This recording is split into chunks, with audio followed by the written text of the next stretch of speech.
stand for the Pledge of Allegiance. I pledge allegiance to the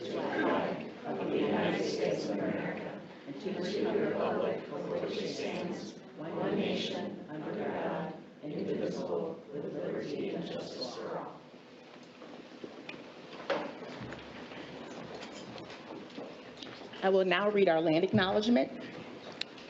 On behalf of this board and the Cherry Creek School District, I would like to acknowledge that this meeting is being held on the ancestral and unceded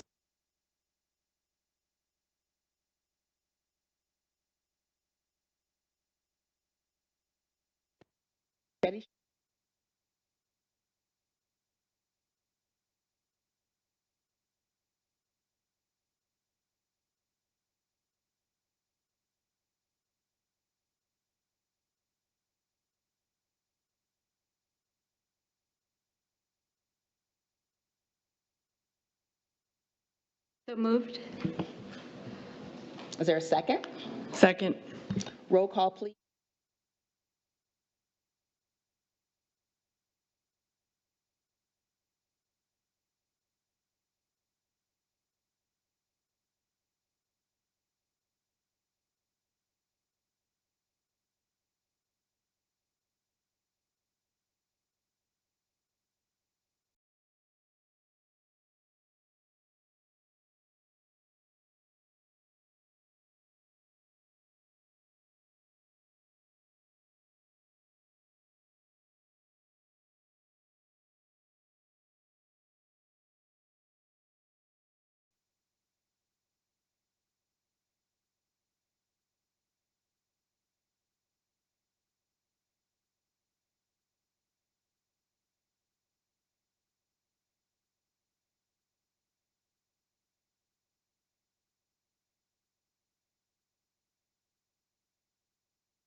These tests, the PSAT and the SAT, as well as CMAS in lower grades, are so important to evaluate all CCSD students. They give our educators additional data point for assessing strengths and areas that may need attention in the classroom. Please do not make this a stressor for your child. It should be a time for them to shine and show their teacher what they know. Please enjoy the last few weeks of school. It will go by quickly. And that concludes my comments for this evening. Thank you for those comments. Director Egan. Good evening. Thank you to Principal Lisa Stahl and Campus Middle School for hosting us. My 4 children attended CMS, and I'm glad to be back. We're live. A special thank you to Koenig and his team for their hard work live streaming our monthly board meetings. This was a topic that came up often during my recent re-election campaign, and I am happy this board has delivered on the commitment to our community. The live stream will be available on the district's YouTube channel and posted afterward. As you know, today was Solar Eclipse Day, and the Cherry Creek School District provided our students with wonderful learning and viewing opportunities, including glasses for every student and the next solar eclipse in the U.S. won't be until 2045, and we're thankful for today's educational opportunity. I hope you caught it. We are very grateful for the Office of Student Health working hard to find the best ways to support the mental health needs of our 53,000 students. The team just finished the social emotional screener for the 23-24 school year, which was administered to 31 of our schools. Data is being analyzed in many ways by feeders, schools, grade levels, and classrooms, and the feedback we are receiving is very positive. Many have stated how this data will be used to inform changes in building community, increasing a sense of belonging, especially for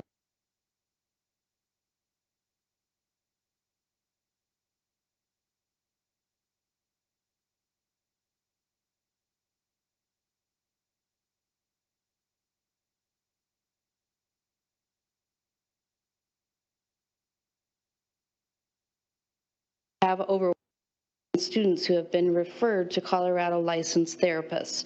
Hazel is working hard with our team to continue to increase awareness of this no-cost program for students, and we will continue this program next school year.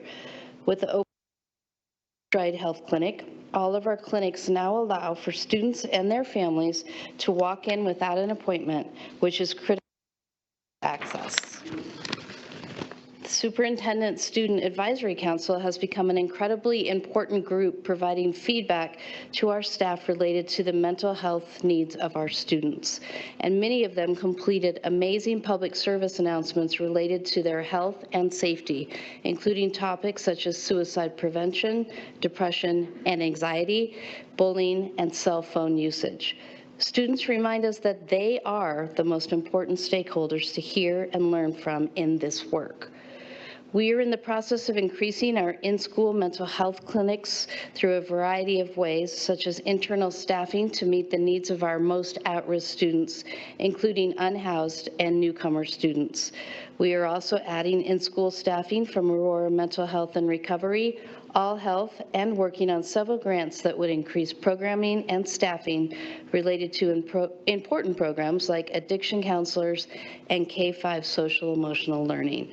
While we know there is always work to be done related to our students' health, we are starting to see direct benefits and a significant decrease in Tier 3 or crisis level mental health needs of students. Thanks also to Michelle Weinrob, the director of this department, and to our human resources team for their work increasing the mental health care of our staff and building a culture of care. The Cherry Creek Schools Foundation Gala was held on March 28th, raising more than $500,000 for Cherry Creek School students. Thanks to the generosity of our community, students will have greater access to innovation in the classroom, mental health programs, and emergency relief. The foundation also supports programs like the Leadership Academy, as well as the new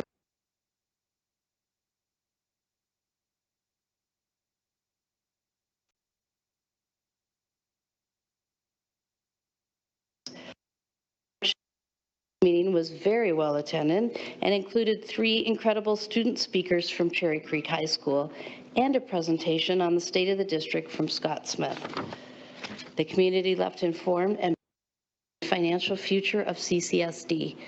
We also recognized and honored National Arab American Heritage Month.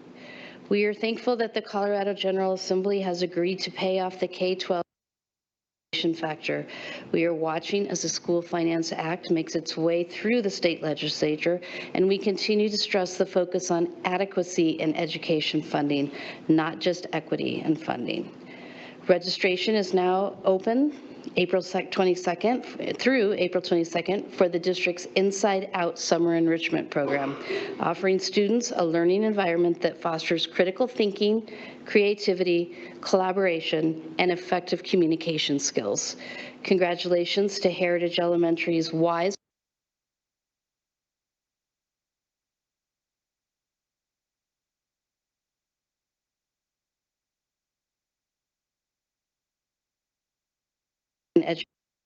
National Board certification, in addition to the 11 educators who have renewed.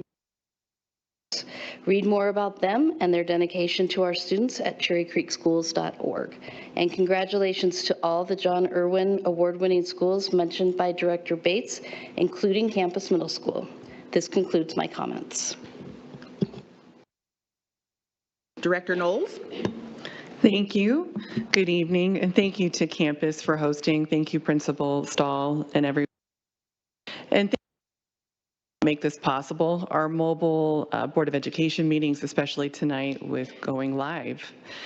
I was trying to think about the last time I was in campus. I think it was when I was an 8th grade Prairie student in 1992, probably.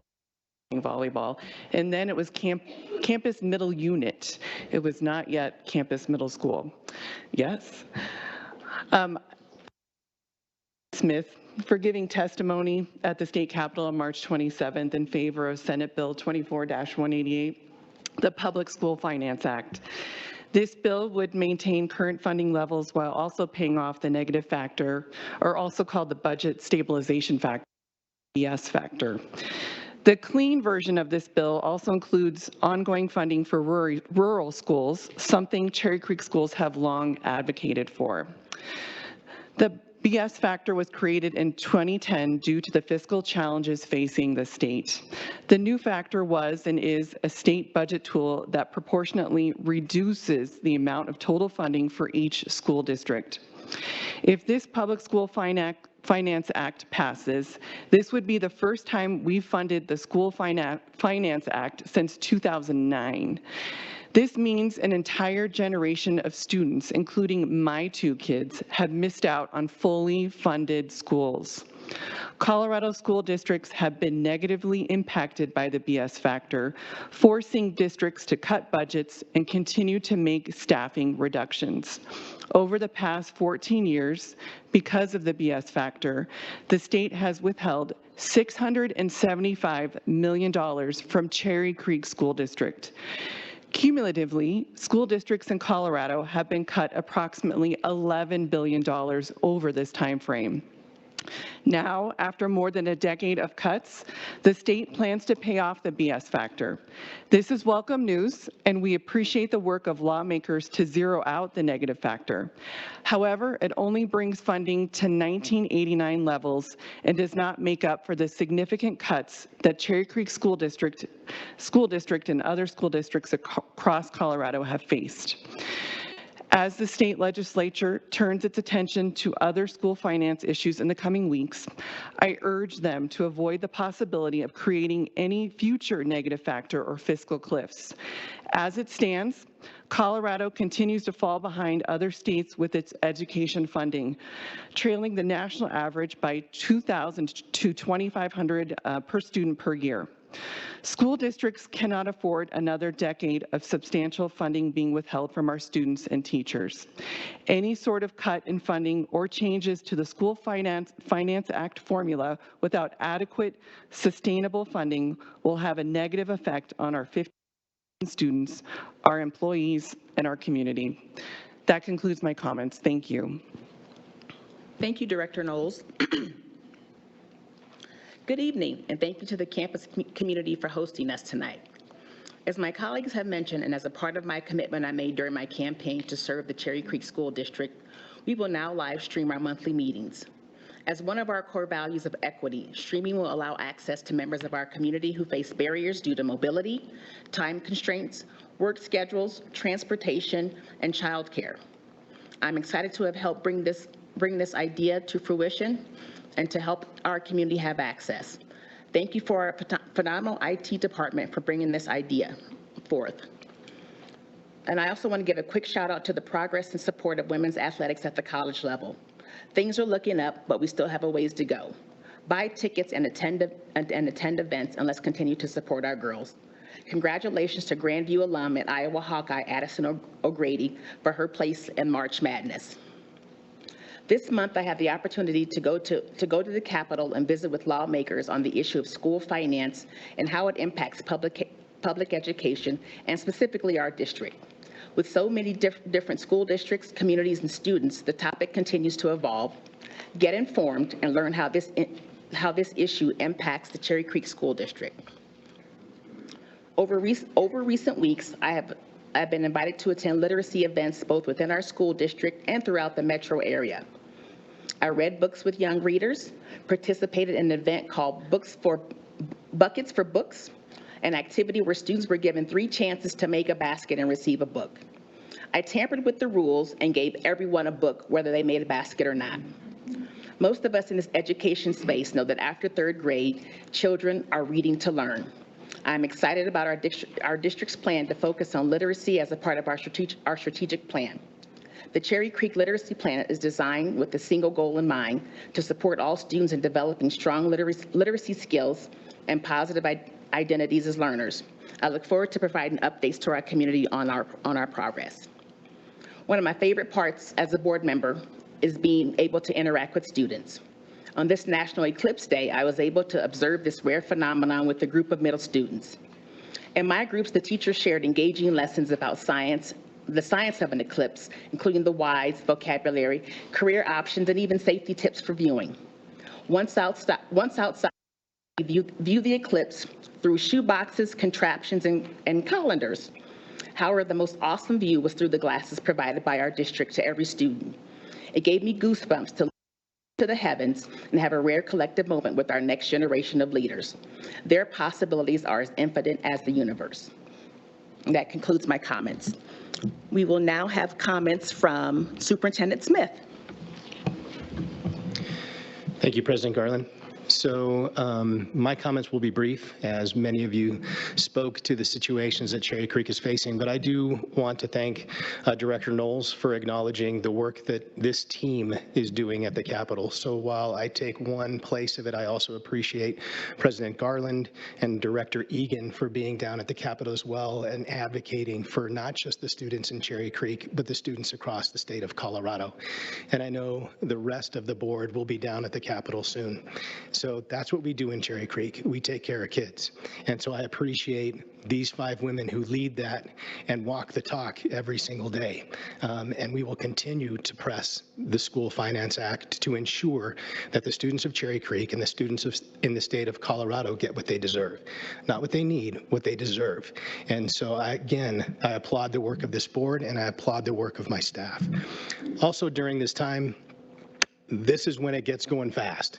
So while we're excited for the end of the school year, this is a time where our principals, our leaders, our teachers are finishing up this school year and getting ready for the next one. What I'd want us all to take a moment is just take a breath. This is the last time you're going to see your 9th graders as 9th graders or your 1st graders as 1st graders. So take a breath and just enjoy them for the last couple of weeks that you have them. And I also want to thank our CIO, Jason Koenig, and his team for the live streaming opportunity here tonight. While many other districts have a facility where the live streaming takes place at the same place every month, that is not what we do in Cherry Creek. Part of what we believe in is being in the community, going to schools, sitting with our communities, listening to our community. And this will give us an opportunity for those who can't join us to be able to watch us via live stream. What I ask for is patience. It took this team over the course of last week about 20 hours to figure out how to make sure this works. Tonight they were here 4 hours before the board meeting. And here's what I do know. Technology is far from perfect. So I ask us to be patient as we practice and continue to get better. Mr. Koenig, would you mind just introducing your team so we can just say thank you? Sure. Thank you, Superintendent Smith and Board of Education, for your kind words, your patience, and your support. I'd like to introduce a few members of the Information Systems Service Delivery Department that have made all this possible. Paul Nadeau. Yep, sure. Shay Island. Gia Lynn. Jared Gatsky. Tiffany Love. And Wee Tran is in the back someplace. And we had our first snags 7 minutes into our very first live stream board meeting. And not one of them started sweating. I was, but not one of them was sweating. So good job, and thank you for all of your hard work. We appreciate it. That concludes my comments.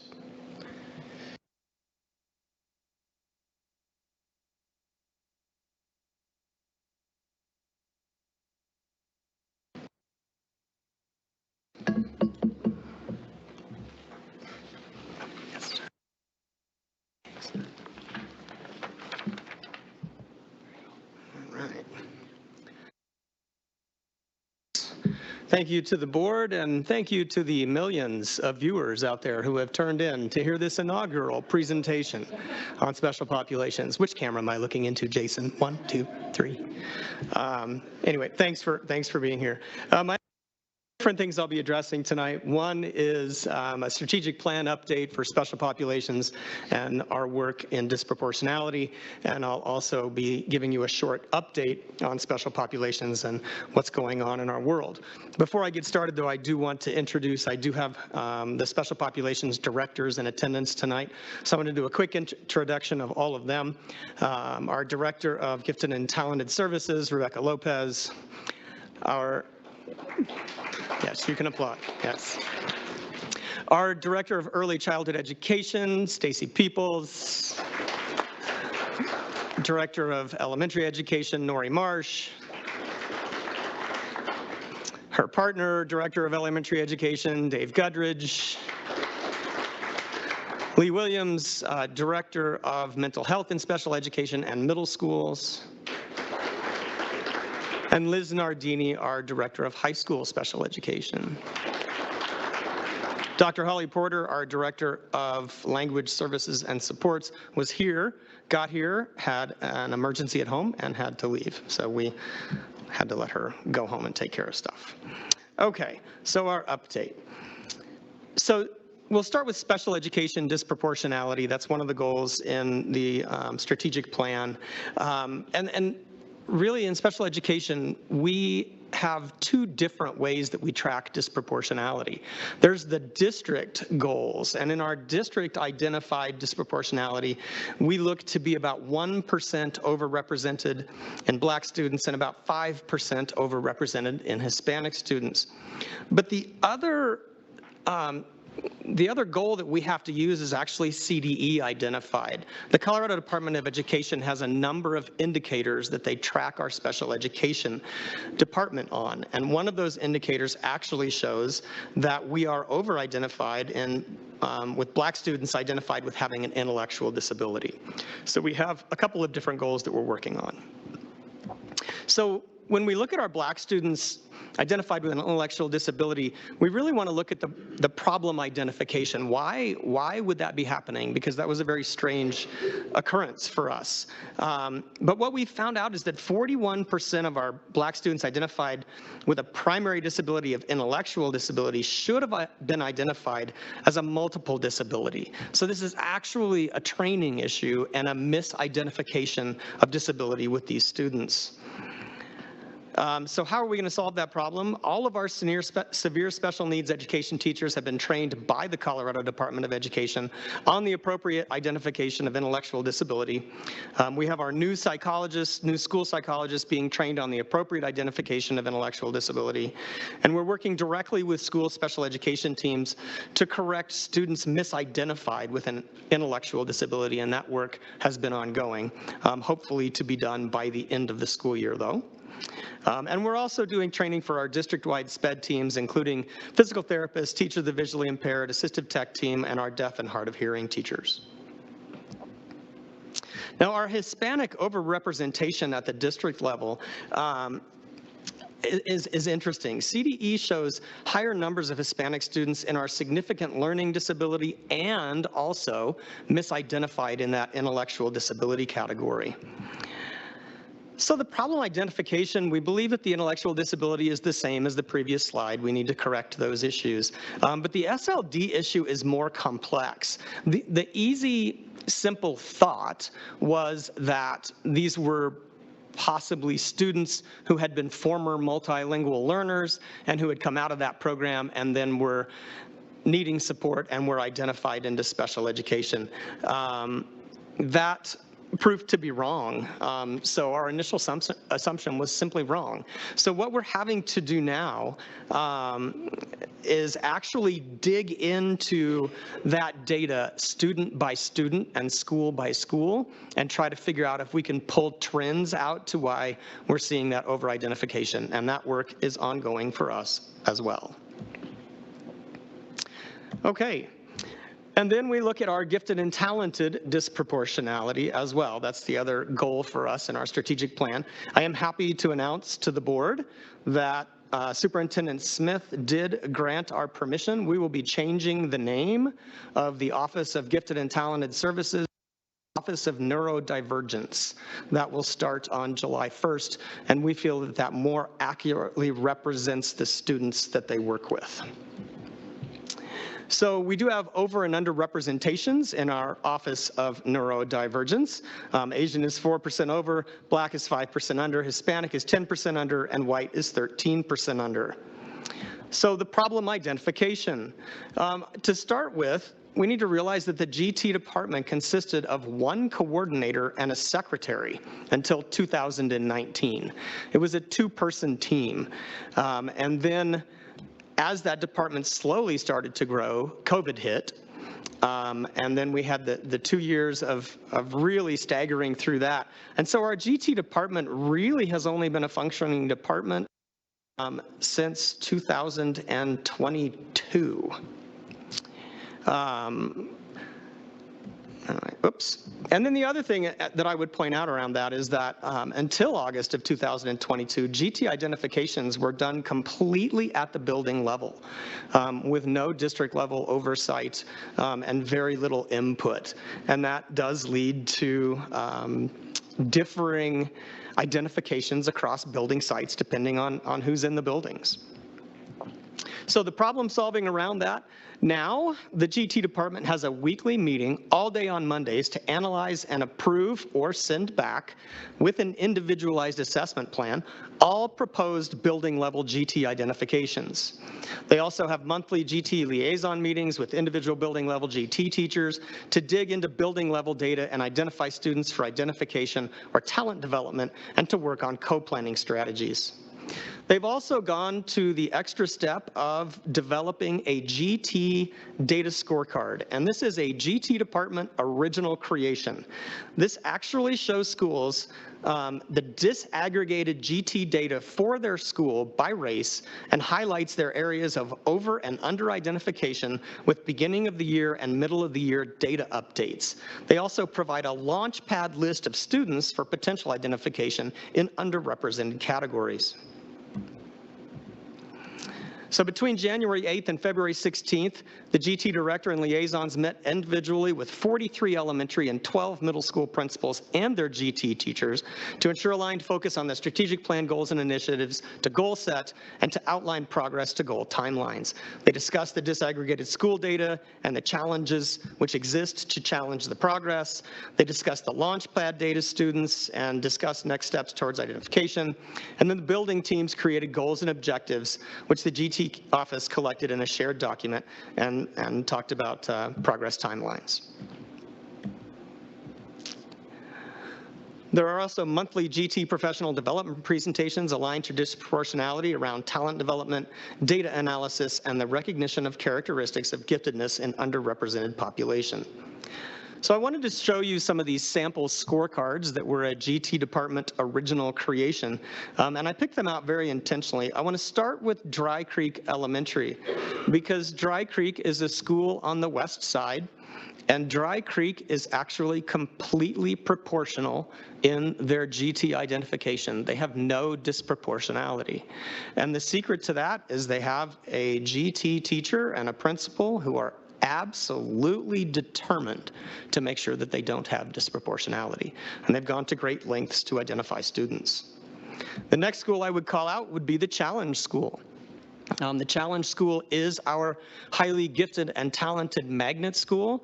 It also is perfectly proportional across all racial categories, which is an excellent, excellent accolade for the department, because the GT department took over the admissions process and the testing process for Challenge School just 3 years ago, when it was not proportional.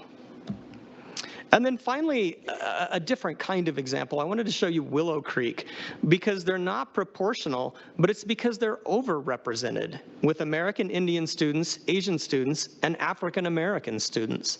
So we have to be careful when we look at the data and just think that overrepresentation is bad.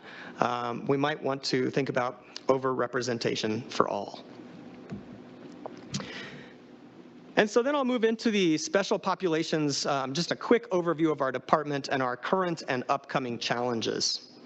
In our language supports and services department, since August of 2023, and these numbers have now changed, these numbers are almost a month old. We get 7 to new 10 students a week. So we are probably up over 1,000 new to the country students, and 788 of those are non-English proficient.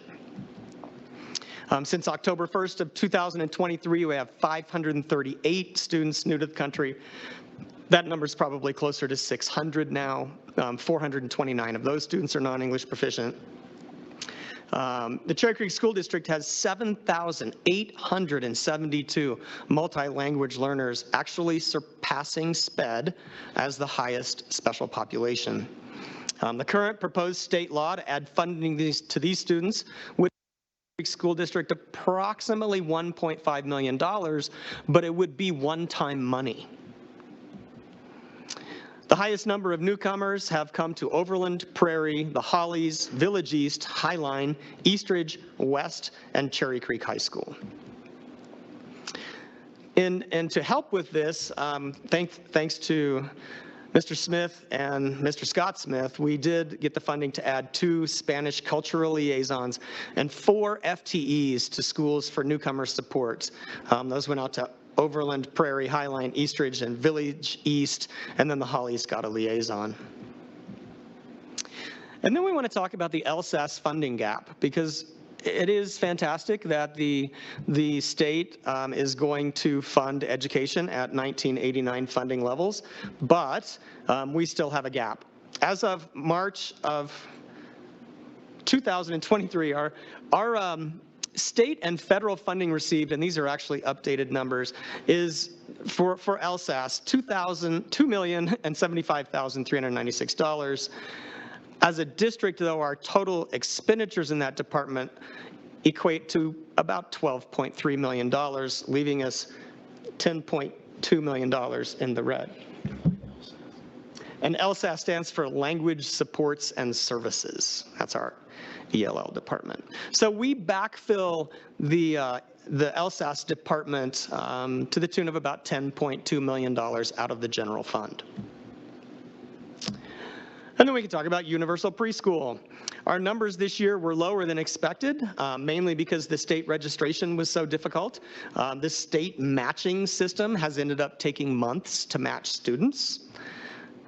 We actually did recoup $1.7 million in expenditures through state-funded grants, but this was once again in one-time money, and the grants had to be filled out individually by school site, and there were 2 grants each for each site in our schools. So over 70 sites, 140 grant applications.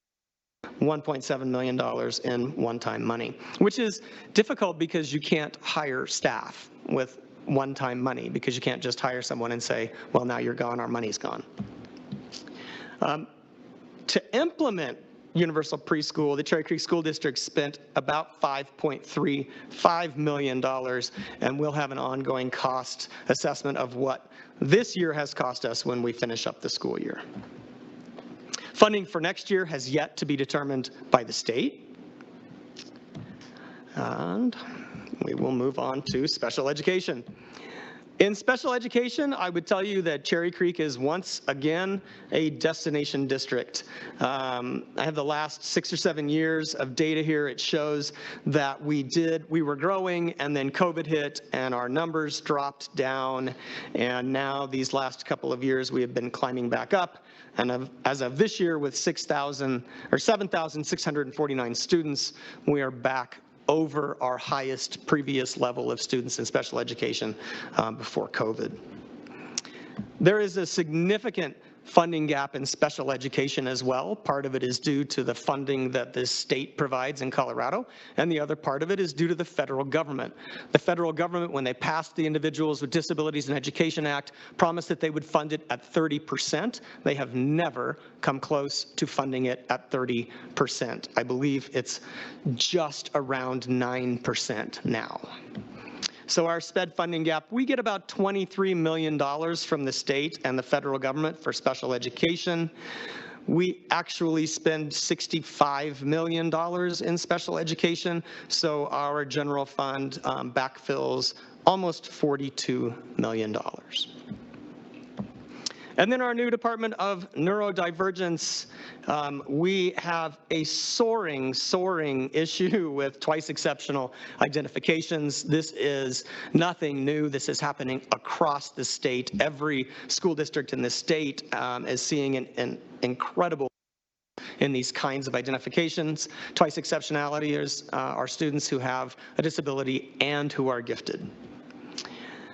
We have done 148, and that's probably more by now. We're probably up to 160 2E identifications since August 1st. These are incredibly intensive, test-heavy identifications, and they take a lot of time. So to have 148 of them is exceptional. We've had 46 new identifications in the last month alone. Number's probably higher again. We have 1,127 twice exceptional students in our district at this time.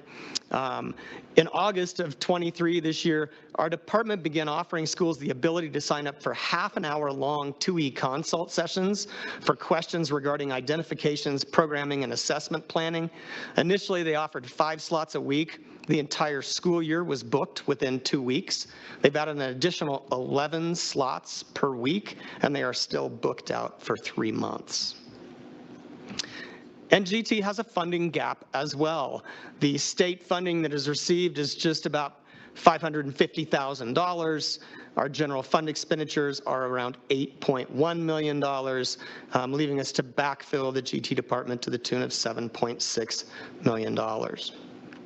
So to end on a positive note, we don't want to talk about all of the funding issues, so I'll throw out a few celebrations, one for each department, or 2, or 3. We'll see. The LSAS celebration, we're bringing in Luis El Yafuri, a new American integration and educational consultant with Diversify Ed, and she's training admissions, security, transportation, health services, Overland West, Prairie Hollies, and a district-wide group on trauma-informed care for new-to-the-country families and students who have gone through traumatic experiences in getting to the country. So this was funded through a Rose Foundation grant that department wrote, and we're very excited to have this work coming to us. Our UPK celebration, Stacy just told me yesterday, we are well over 1,000 students registered for next year. We usually have about 500 students registered right now, or 600. The secret to getting that many registered right now is that we've asked them to skip the state registration system and register directly with us, and then we'll help them navigate the state later. In spite of all of those challenges, I would also tell you that Universal Preschool, with all of its challenges and rollout, was rolled out in Cherry Creek exceedingly well. We did not have a single glitch in the system, so congratulations to Stacy and her department. Our SPED celebration, our CDE Indicator 13 audit, and there are a ton of those indicators that we deal with in special education. This one's around transition goals and appropriately written IEPs that start at the age of 16. That's when the transition goal starts. But CCSD, our district, has failed this for the last 3 years. And it's a day-long examination of 10 random IEPs that CDE chooses, and then they go in and audit. Last year, we went 0 for 10, which was completely unacceptable. This year, we spent lots of time training, double and triple checking IEPs at the school and liaison level, and we went 10 for 10. So massive improvement, 100% on our Indicator 13 audit. And then our GT celebration would definitely be the CDE GEM audit. So this audit happens every 4 years, and it's our Gifted Educational Model audit. So a team from CDE comes out, they audit every single school district in the state. And so they come out and they look at your entire program, they look at schools, they came here to campus, they had a fantastic visit at campus and really enjoyed it. When they came back and met with a group of us to talk about the positives and the struggles and all of that, they said that usually when they do their celebrations, they have 3. They have 3 celebrations for their school district. For our GT department, they had 3 categories. So 12 separate individual celebrations of work in our GT department that actually they felt like was an absolute model for the state, including the GT scorecard, GT counselors, and the GT cluster grouping model. So a lot of excellent work on the part of that department. And now I will take any questions that you might have. Thank you for that presentation. We will have questions or comments from Director Allen. Thank you so much for the presentation. I know you have some of our most vulnerable kids in your hands, and you do a great job.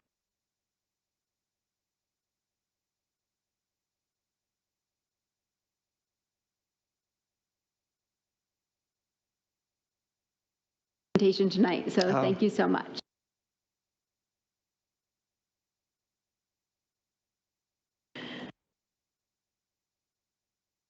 I am just looking at this after 20 years of watching this GT identification and how students have been identified for over 20 years now, watching this progress.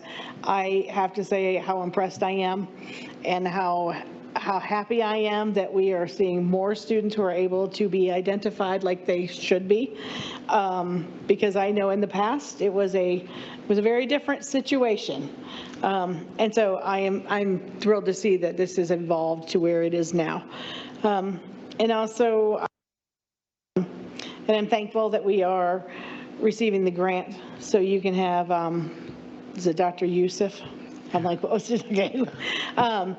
for the trauma-informed care and teaching and helping to educate our staff on that aspect of having these newcomers. So I appreciate that. But Thank you. thank you again for your presentation. I always appreciate it. So. Thank you, Director Bates. Thank you. Director Egan. Thank you, Dr. Poole. It's nice to see you and your team. Thanks for being here. I'm glad that you mentioned Dry Creek and Willow Creek. Those are two of my feeders. I appreciate seeing that up on the screen. I'm also wondering, you mentioned Cherry Creek High School and West Middle School, and as a part of kind of that community that's receiving a lot of new migrants, wondered if you could talk about how they are getting help since we don't have someone assigned directly to them. Yeah, we couldn't get enough funding to get more FTE to put into those schools. They hadn't gotten quite as many newcomers as those other schools did.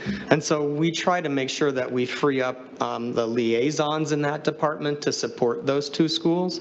Those schools actually, and interestingly, are very used to getting a high number of newcomers. We actually do see quite a few newcomers come through those schools and some of those elementary schools out there on a regular basis. And most of them are not the ones that we're seeing come out of Central America. They come from other places in the world, and that makes up their newcomer population. But it's something that they're quite used to, and we provide support certainly when they request it with our liaisons. Okay, great, thank you. Also, just any concerns that you have about I've asked you this before, but now that Stacy Peoples is here as well, concerns that you have about registering universal preschool kiddos before we know what the state's doing? Well, we've made a commitment that we'll make universal preschool work no matter what. So the fact that the students are coming, we know that one way or the other. We'd rather get those students in than wait for the state. You know, to be quite honest, the problem we see with the state system is that it's incredibly complex. It's only available in 2 languages, English and Spanish, and it takes months to get through. So if we want people that can access the system easiest to be our preschool kids, then we could wait for the state. But actually allowing kids to enroll and get through us first means that all kids actually get access to universal preschool.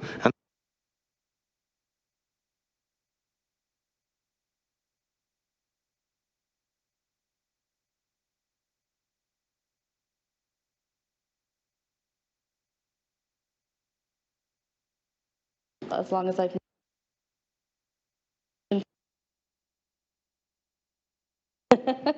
So I appreciate you bringing that up again. And just one more question I had about what are the percentages at the national and state level for neurodivergence, and then what does that look like in the Cherry Creek School District? It's nationally, the numbers disproportional than ours are. Nationwide problem. There is not a single large school district in the country that has solved the gifted and talented disproportionality question. I'm absolutely confident we will be first. Great, thank you. Appreciate it. Thank you, that's all the questions I have. Thank you. Thank you. Director Knowles. Thank you so much.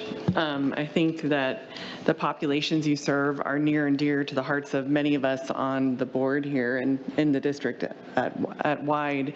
So thank you. And it was so great to see your directors celebrate each other as you were talking about each of them. So that's wonderful. And yeah, you all deserve to be very proud of what you've done. I love that we're changing it to Office of Neurodivergence. I love that. Do you think with that, will there be different types of testing or identification, or is it the same? I just wonder, you know, that can bring up a lot of different things when you talk about neurodivergence. Yeah, you know what I would tell you is that really the name change is about the optics of saying that these are the only students that are gifted. I mean, we do believe that all children are gifted, right, in their own way and in some way. So neurodivergence just describes the population better. I will tell you that the GT office, starting with the director, who is an educational diagnostician as well, and then has a group of psychologists working for her that are also educational diagnosticians. These folks know more about different kinds of testing for neurodivergent kids than I can't keep up. They're amazing at it. So the testing procedures that we have in place already are the envy of the Colorado Department of Education and every school district in the state. No one can do the kinds of identifications or have the expertise that we have. So those processes won't change. They'll get better as our folks improve, but those are in place, and that's a big reason for their success. Definitely. And I just love how nimble your departments are in all of this and continuing to think and change and be on the cutting edge of this. Like Director Allen, I peppered you with a ton of questions when we first heard this, so I don't have any more. Thank you so much. I do want to point out, Ms. Knowles, that when you mentioned that the last time you were here, it was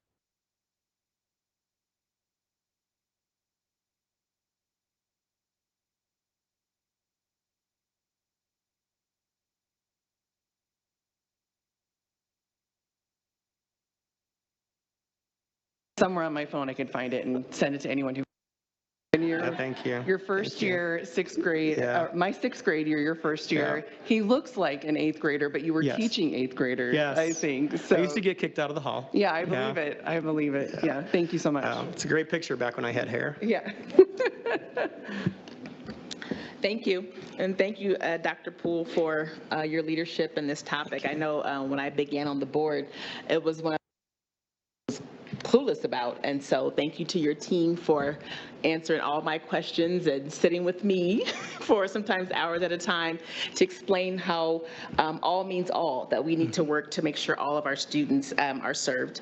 And I only have one question about the 2E identifications, and you said there was an increase in those. Is there any particular thing that that marks that, or are we just kind of more mindful of how we, identify and work with students? And we're more aware of it.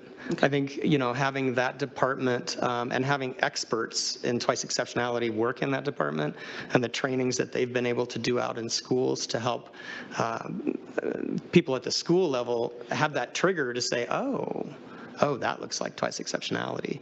And we're seeing that a lot more. And like I said, they're seeing it across the state.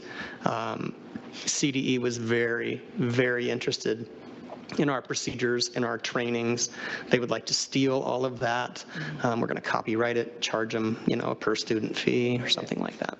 But it's about awareness and training. Well, thank you for that. And again, thank you for the work that everyone does in this district. I applaud us for having the courage to ask the tough questions, to say, why did our data look like this? And that we actually made moves and did things to work on our systems and make sure that all means all. So that concludes, I think, the questions and comments. Thank you. Thank you.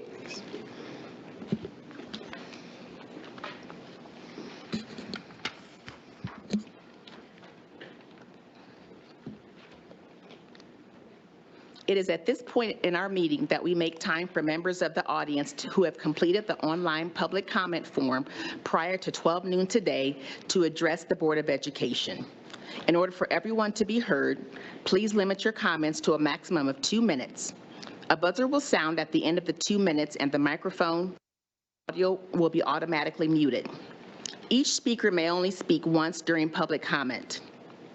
Speaking time may not be shared between two speakers. This is your opportunity to make comments to the Board of Education in accordance with board policy. It is not a question and answer session. Please confine your comments to matters that are germane to the business of the district. Further, please recognize that students attend most of our meetings. Any speaker whose statements or behavior are unrelated to the business of the district, appear threatening or unsafe, or are inappropriate for K through 12 students may be interrupted or warned and their opportunity for comment terminated. Audience members who speak are asked to do so in a respectful manner, and the audience is encouraged to listen respectfully. Any speaker or audience member who disrupts the good order of the board meeting, including the speaking time of others, may be asked to leave. We are very interested in your feedback and will listen carefully. On behalf of the board, I want to thank you in advance for your comments and for taking time to come to tonight's meeting. Mr. Koenig, could you please call our speakers to the podium? As I call your name, please line up behind the podium in order, and remember to state your name at the beginning. Now we have Erica Casburn and Sarah Palmquist.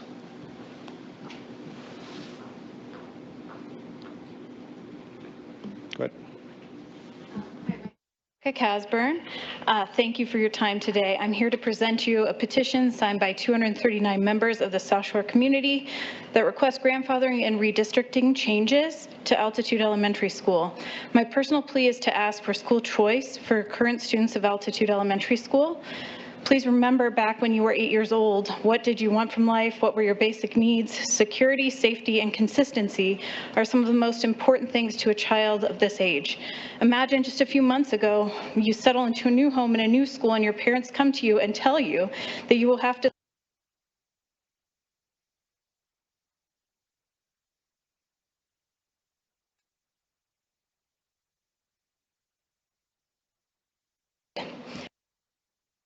You're tired and baffled and angry because 8-year-olds can sense these things even though we may try to spare them from adult problems. Here's the deal. Emotional damage has been done to these 70 kids that have been told they are being forced. It was even argued in the concluding documents provided by the long-term committee that the reason for selecting the area was that it would affect the least amount of kids. But if even one kid has to suffer in this way, isn't that too many kids? How would your 8-year-old self feel, and how would you want to be treated? It is the job of this board to check the school district when it becomes out of touch with its core values. In this case, when the planning committee utilitarianly treats kids as numbers instead of whole humans, the board must bring the district back to an ethic of care, reminding them the values of whole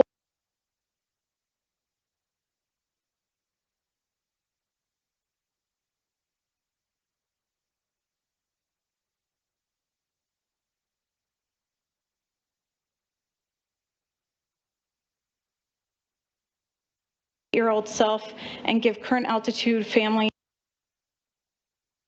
their elementary school years. Thank you. Your time is up.